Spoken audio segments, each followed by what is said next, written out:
அன்பு குழந்தையே, நேரம் எனக்கான ஒரு நேரம் வரும் என்று காத்திருப்பதை விட இருக்கும் நேரத்தை சரியாக பயன்படுத்தினாலே போதும் என்ற எண்ணத்தோடு வாழ்க்கையை வாழ்ந்து கொண்டிருக்கும் என் குழந்தையே, உனக்கான நேரம் வந்துவிட்டது.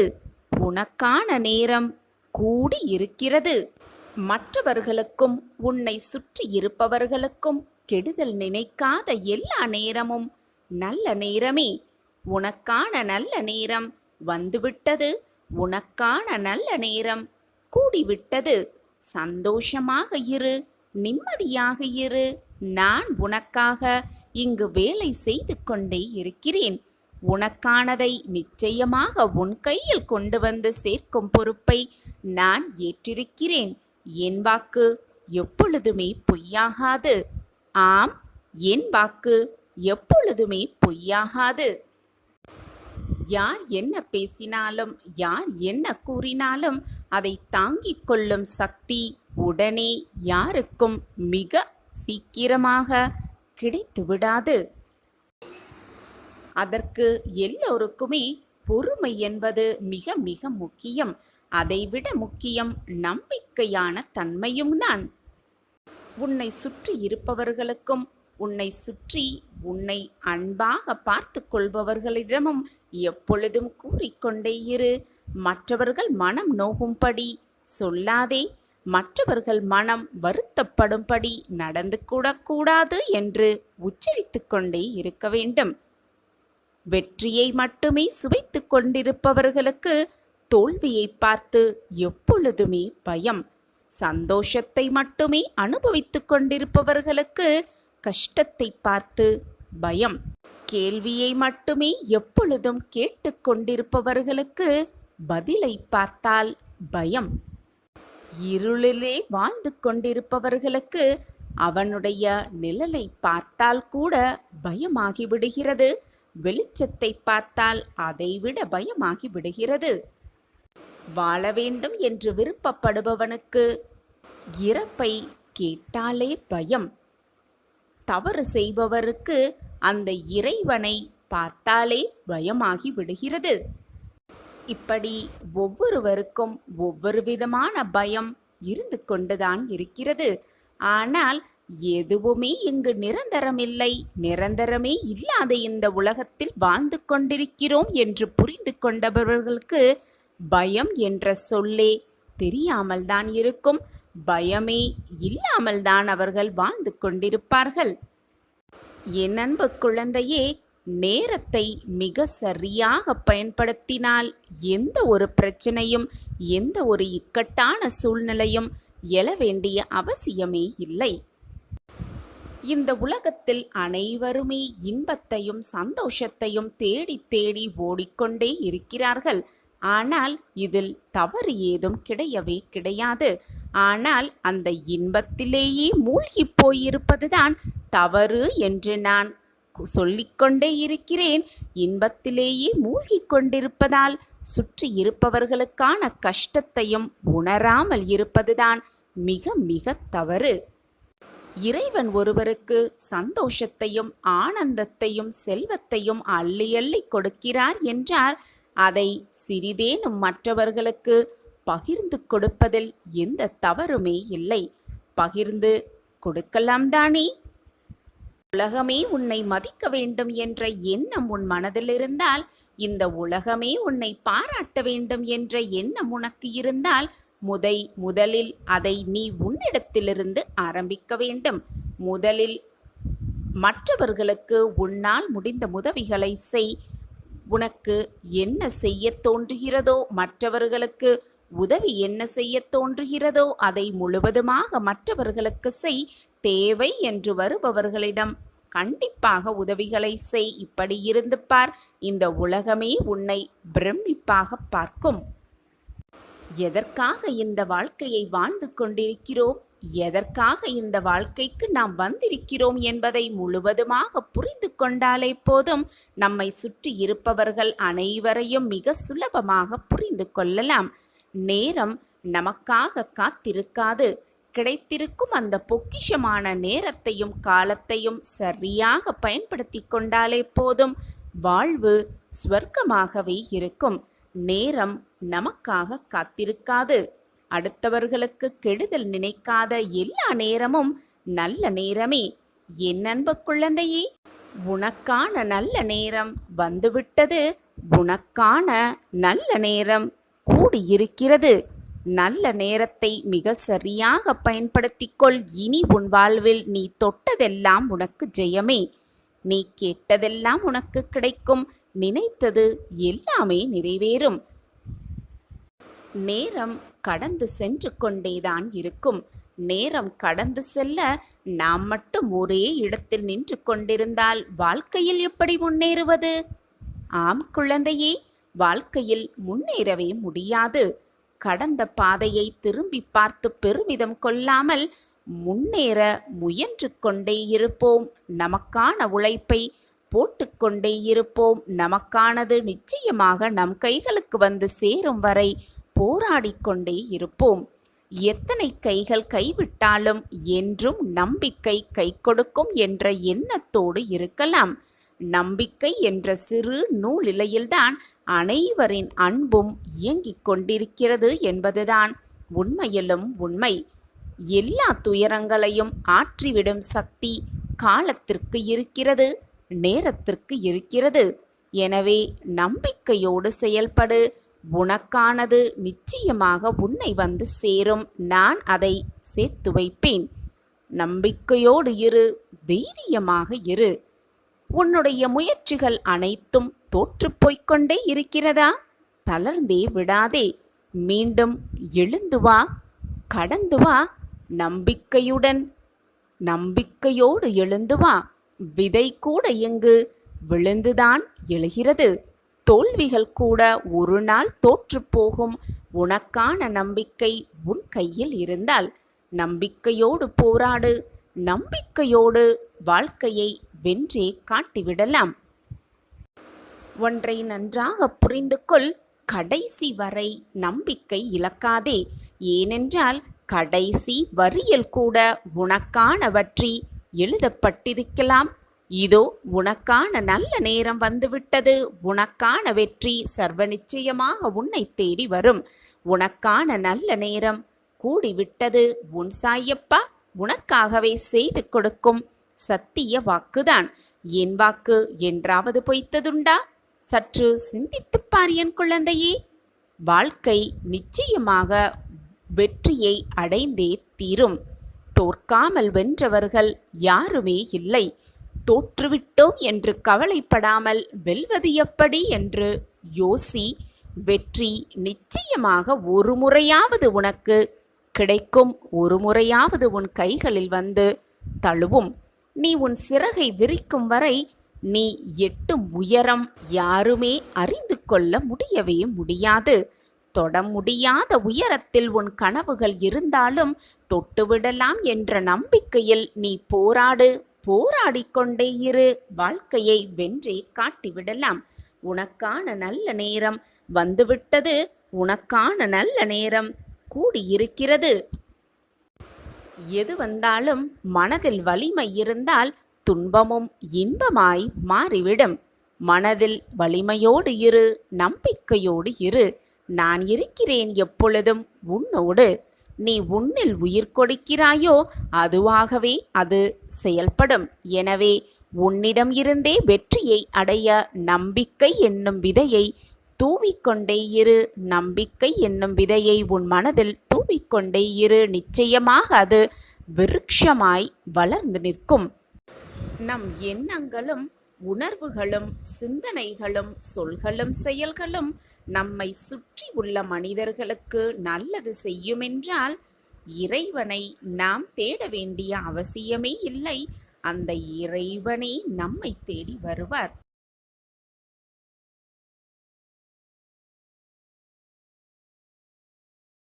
உன் அருகிலேயே நான் இருக்கிறேன். எதற்குமே பயப்படாதே. முன்னேற்ற பாதையை நோக்கி உன்னுடைய கால்கள் இனி நகரத் துவங்கும். நான் அதை நிகழ்த்தி வைப்பேன் உன் வாழ்வில். நீ ஆசைப்பட்ட வாழ்க்கையை உனக்கு பரிசாக அளிக்கப் போகிறேன். இனி எந்நாளும் ஏற்றமான காலமே உன் வாழ்வில். நம்பிக்கையோடு இதை முழுவதுமாக கேட்டுப்பார். இதை முழுவதுமாக கேட்கும் அந்த நொடி என்னுடைய பரிபூரண ஆசிர்வாதத்தை நீ சர்வ நிச்சயமாக பெற்றுக்கொள்வாய். என்னுடைய பரிபூரண ஆசிர்வாதத்தாலும் என்னுடைய அனுகிரகத்தாலும் உன்னுடைய கிரக நிலையெல்லாம் மாறி எப்பொழுதுமே என் வாழ்வில் எந்த மாற்றங்களும் நிகழவே இல்லையே என்று புலம்பிய உனக்கு நல்ல மாற்றங்கள், உன் ஆசைக்கான மாற்றங்கள் நிச்சயமாக உன்னை தேடி வரும். முயற்சிக்கான வெற்றி பாதையில் நீ பயணிக்கப் போகும் அந்த நல்ல தருணமும் உன்னை நோக்கி வரும். சர்வ நிச்சயமாய் உன் வாழ்வில் மாற்றங்கள் நிகழப்போகிறது என் பிள்ளையே. நீ கவலைப்படுவதற்கும் சலித்து கொள்வதற்கும் உன் வாழ்க்கையில் இது நாள் வரை எதுவுமே நடக்கவில்லை. அனைத்தையும் என் பிள்ளைக்காக நான் மாற்றியமைப்பேன். என் பிள்ளைக்கு செய்யாமல் வேறு யாருக்கு செய்யப் போகிறேன் உன் சாயி தேவா? உன்னுடைய விதி, உன்னுடைய தலையெழுத்து, உன்னுடைய கிரகநிலை, நம் வாழ்வு என்று உனக்கு அப்பாற்பட்ட விஷயங்களை பற்றி சிந்தித்து கொண்டிருப்பதால் எந்த பயன் இருக்கப் போகிறது என்று சற்று சிந்தித்துப்பார். இது எல்லாமே உன் கையில் இல்லை. நீ நினைப்பது போல உன் விதியை உன்னால் மாற்ற முடியுமா? உன்னுடைய வாழ்வை நீ ஆசைப்பட்டது போல திருத்தியமைத்து கொள்ள முடியுமா? அல்லது உன்னுடைய கிரக நிலையைத்தான் உன்னால் மாற்ற இயலுமா? எதுவுமே முடியாத போது அதை நினைத்து வருத்தப்படுவதால் மட்டும் என்ன பலன் வந்துவிட போகிறது உன் வாழ்வில்? அவையெல்லாம் எப்படி மாற்ற வேண்டும் என்பதற்காகவே நான் இங்கு இருந்து கொண்டிருக்கிறேன். அதை பற்றி சிந்திப்பதற்கு உனக்கு எதுவுமே இல்லை. உன் வாழ்க்கையில் இப்பொழுது நிகழ்ந்து கொண்டிருக்கும் அந்த நிகழ்வுகளை பற்றி மட்டுமே சிந்தனை செய்து கொண்டிரு. அந்த நிகழ்வுகளை எப்படி வெற்றிகரமாக மாற்ற முடியும், மாற்ற இயலும் என்பதை தீர்க்கமாக சிந்தனை செய். நடப்பது எல்லாம் நன்மைக்கே என்று சொல்லிக்கொண்டே இருக்கிறீர்களே சாயிநாதரே, ஆனால் என் வாழ்க்கையில் எந்த மாற்றங்களும் நிகழவே இல்லையே என்று ஏக்கத்தோடு நீ என்னை பார்ப்பது எனக்கு மிக நன்றாகவே புரிகிறது. கொஞ்ச காலம் பொறுமையாக இருக்க பழகு. உன்னை தாக்கும் மிக அதிகமாக போராட்டத்தினால் மனம் வருந்தி நீ கவலைப்பட்டு கொண்டே இருக்கும் இந்த நேரத்தில் நானும் அந்த போராட்டம் உன்னை மிக அதிகமாக தாக்காமல் இருக்க நானும் அதனோடு போராடி கொண்டுதான் இருக்கிறேன். அதற்காகத்தான் நான் மீண்டும் உனக்கு வலியுறுத்தி கொண்டே இருக்கிறேன். முடிந்தவரை மற்றவர்களுக்கு நன்மை செய், முடிந்தவரை மற்றவர்களுக்கு உதவி செய். தேவை என்று உன்னை தேடி வருபவர்களுக்கு உன்னால் முடிந்த உதவிகளை செய். உன் வாழ்க்கையில் நல்ல மாற்றங்கள் நிகழுவதை நீ கண்குளிர காண்பாய். மறந்தும் கூட மற்றவர்கள் மனதை காயப்படுத்த எண்ணாதே. எல்லோர் வாழ்விலும் இன்பம் துன்பம் மாறி மாறி வந்து கொண்டுதான் இருக்கும். இது இந்த உலகத்தில் உள்ள அனைவருக்குமே பொதுவானதுதான். அப்படி இருக்கும் பொழுது உன் வாழ்க்கையில் மட்டும் துன்பம் வந்து கொண்டே இருக்கிறதே என்று நீ புலம்புவது உனக்கே வேடிக்கையாக இல்லையா? உனக்கு இன்பமும் வரும் துன்பமும் வரும், அனைத்தும் மாறி மாறி வந்து கொண்டுதான் இருக்கும். இதுதான் வாழ்க்கையின் நியதியும் கூட. இன்பம் வரும் பொழுது எதையுமே சொல்லாமல் அதை சந்தோஷமாக அனுபவிக்க தெரிந்த உனக்கு துன்பம் வந்துவிட்டவுடன் எனக்கு மட்டும் துன்பம் வந்து கொண்டே இருக்கிறதே என்று நீ புலம்புவது எனக்கு புரியவே இல்லை என் பிள்ளையே.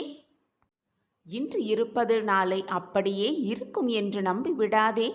நாளை மறுநாளும் அது அப்படியே நடக்கும் என்று எதிர்பார்க்காதே. ஒவ்வொரு நாளும் ஒவ்வொரு மாற்றங்களும் உன் வாழ்வில் மாறிக்கொண்டுதான் இருக்கும். இன்று இருப்பது போல நாளை நீ இருக்கப் போவதில்லை. நேற்று இருந்தது போல இன்று நீ இருந்ததும் இல்லை. அனைத்தும் மாறிக்கொண்டுதான் இருக்கும். மாற்றம் ஒன்றே இந்த உலகத்தில் மாறாதது. அப்படி இருக்கும் பொழுது உனக்கு வரும் துன்பம் மட்டும் நிலையாக உன்னிடம் இருந்து விடுமா? நிச்சயமாக இருக்காது. உனக்கான துன்பம் வரும் பொழுது அதை சந்தோஷமாக மகிழ்ச்சியாக வரவேற்க கற்றுக்கொள். ஏனென்றால் துன்பம் வந்திருக்கிறது என்றால் கூடிய விரைவில் இன்பம் வரப்போகிறது என்றுதானே அர்த்தம். துன்பத்தை நீ கடந்து கொண்டிருக்கிறாய் என்றால் இன்பத்தை அனுபவிக்கப் போகிறாய் என்றுதான் அர்த்தம்.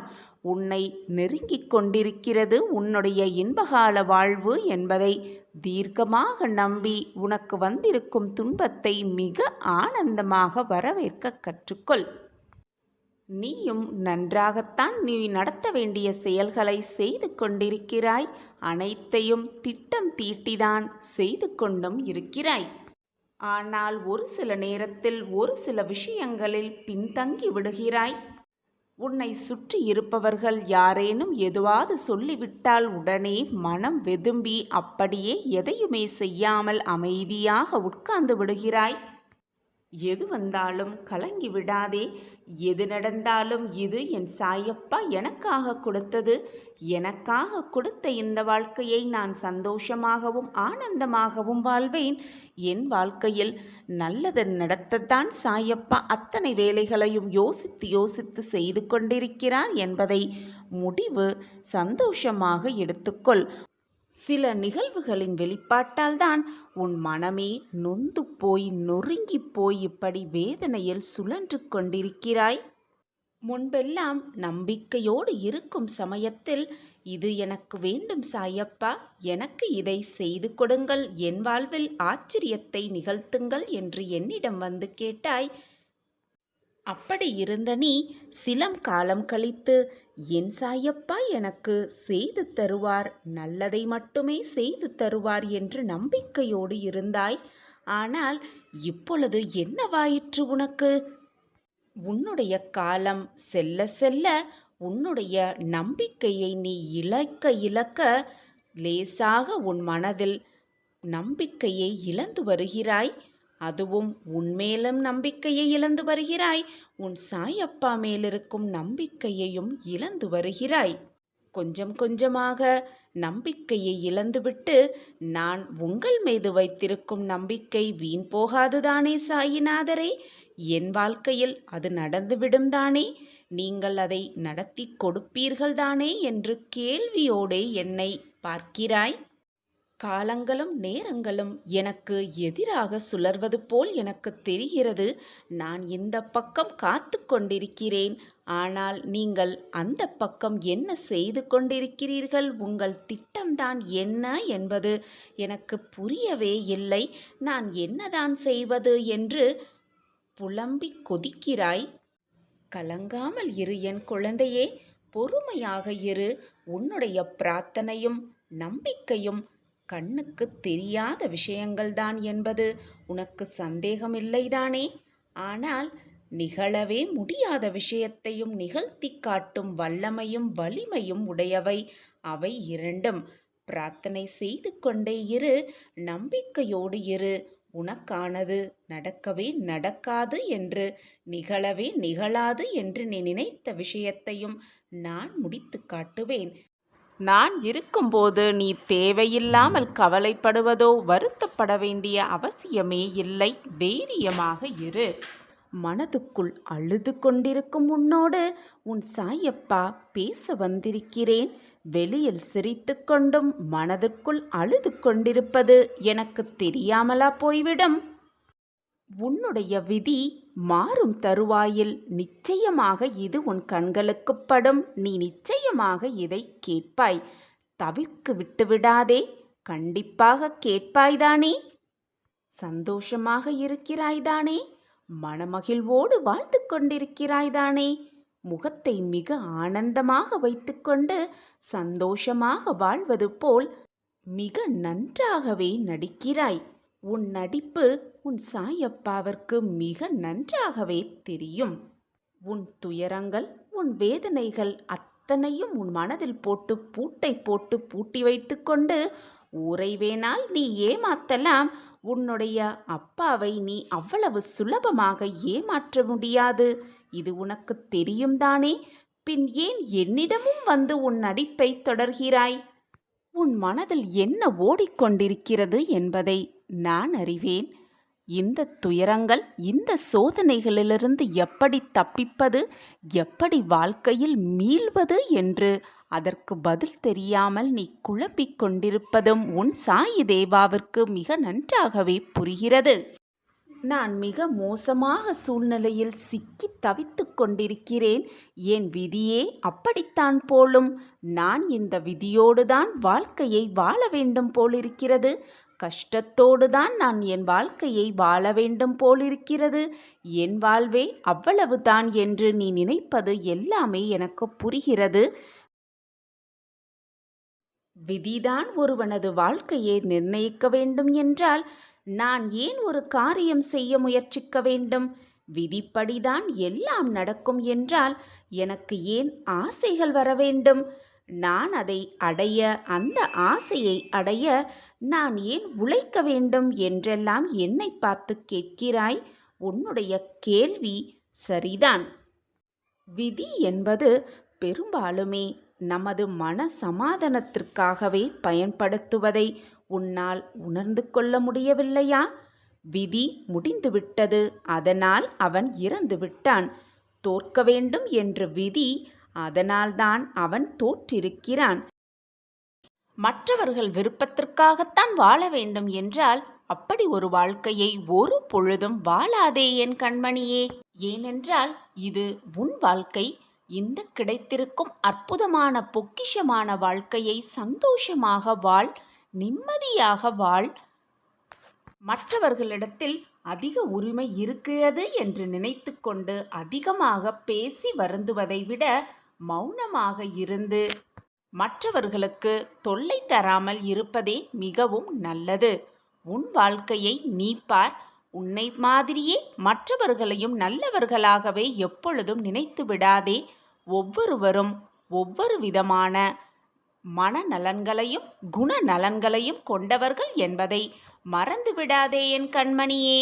பணம் மகிழ்ச்சியை தரலாம், ஆனால் நல்ல குணத்தை தராது. பணம் அதிகமாக இருப்பவர்கள் நல்லவர்கள், குறைவாக இருப்பவர்கள் தீயவர்கள் என்ற எண்ணத்தை உன் மனதிலிருந்து தூக்கி எறி. யாராக இருந்தாலும் நல்லவர்களா தீயவர்களா என்பதை ஆராய்ந்து பின் அவர்களோடு பழகு. உன் வாழ்வு மகிழ்ச்சியான பாதையில் செல்வதற்கு உன் சாயப்பா உத்திரவாதம் தருகிறேன். எப்பொழுதும் உனக்கு துணையாக உன் அப்பா இருக்கும் பொழுது உன் வாழ்க்கை தவறாகவோ பொய்யாகவோ போய்விட உன் அப்பா விடுவேனா? நிச்சயமாக விடமாட்டேன். நீ என் பிரியமான குழந்தை. உன் சாயப்பா உனக்காக கூறும் அருள்வாக்கோ சத்திய வாக்கோ எப்பொழுதும் பொய்யாகாது. நான் உன்னுடன் தான் இருந்து கொண்டிருக்கிறேன். உன் மனதில் தான் வசித்துக் கொண்டிருக்கிறேன். உன் வீட்டில்தான் நிரந்தரமாக அமர்ந்தும் இருக்கிறேன். என்னை மீறி உன் வாழ்க்கையில் எதுவும் தவறாக நிகழாது, நடைபெறவும் நான் விடமாட்டேன். என் பார்வை உன் மீது எப்பொழுதும் உள்ளது. ஏதாவது மனம் வருத்தம் வந்தாலோ சோகம் வந்தாலோ என் கண்களை நன்றாக உற்றுப்பார். என் நாமஸ்மரணத்தை உன் மனதிற்குள் சொல்லிக்கொண்டே இரு. அப்பொழுதே ஒரு புது தெம்பு உன் மனதில் படர்வதை நீ கண்கூடாக உணர்வாய். உடனே உன் வாழ்க்கையில் நீ வெற்றியடைவதற்கான பாதையும் வெளிச்சமும் உன் கண்களுக்கு கண்கூடாகவே தெரியும். இது நாள் வரை நீ கடந்து வந்த கஷ்டமான பாதையெல்லாம் காணாமல் போகும் நேரம் வந்துவிட்டது. அந்த நேரத்தை என் பிரியமான குழந்தைக்காக நான் ஏற்படுத்தி விட்டேன். இனி ஒளிமயமான மிக பிரகாசமான வாழ்க்கையை வாழப் போகிறாய். உன் உள்ளத்தில் நான் இருக்கும் பொழுது உன் உள்ளத்தில் என்னை அமர வைத்து கொண்டு ஆலயம் ஆலயமாக சென்று என்னை காப்பாற்றுங்கள், என்னை வாழ்க்கையை சீர்படுத்த வாருங்கள் சாயிநாதரே என்று நீ என்னை அழைப்பதும் கூப்பிடுவதும் ஏன் என்று எனக்கு புரியவில்லை என் குழந்தையே. நான் தான் உன்னுள்ளேயே இருந்து கொண்டிருக்கிறேன். உன் வாழ்க்கையை நல்ல வழியில் செலுத்தி கொண்டிருக்கிறேன் என்பதை மறந்துவிட்டாயா? குழந்தையே, நிச்சயமாக உன்னுடைய ஆசைகள் எல்லாம் வீணாய் போகாது. இதுவரை பொறுமையோடு காத்திருந்த உனக்கு தக்க பதிலோடு உன் சாயப்பா வருவேன். உன் எதிர்கால வாழ்க்கையை பிரகாசமாக்குவேன் என்ற நம்பிக்கை மட்டும் உன் மனதில் இருந்தால் போதும். உன் வாழ்க்கை பிரகாசமாகவே உன் கண்களுக்கு தெரியும். இனிதான் உனக்கான சந்தோஷமான வாழ்க்கையை வழங்கப் போகிறேன். எனவே என் பிரியமே, மகிழ்ச்சியாக இரு. இனி உன் வாழ்வில் நல்ல அதிர்ஷ்டம் கிடைக்கப் போகிறது, பிறக்கப் போகிறது. உன்னுடன் நான் இருக்கிறேன். எனவே எதற்குமே கலங்காதே, மனதை போட்டு குழப்பிக் கொள்ளாதே. உன்னுடைய பகைவனும் பாராட்டும் அளவிற்கு உன் புகழ் இந்த உலகத்தில் ஓங்கி நிற்கப் போகிறது. ராஜ வாழ்க்கையை மிக கம்பீரமாக வாழப்போகிறாய். நான் உனக்கு கொடுக்க நினைப்பது, நான் உனக்கு கொடுக்க ஆசைப்படுவது நீ எதிர்பார்த்ததற்கு மேலாகவே, ஒரு படி மேலாகவே இருக்கும் என் பிரியமே.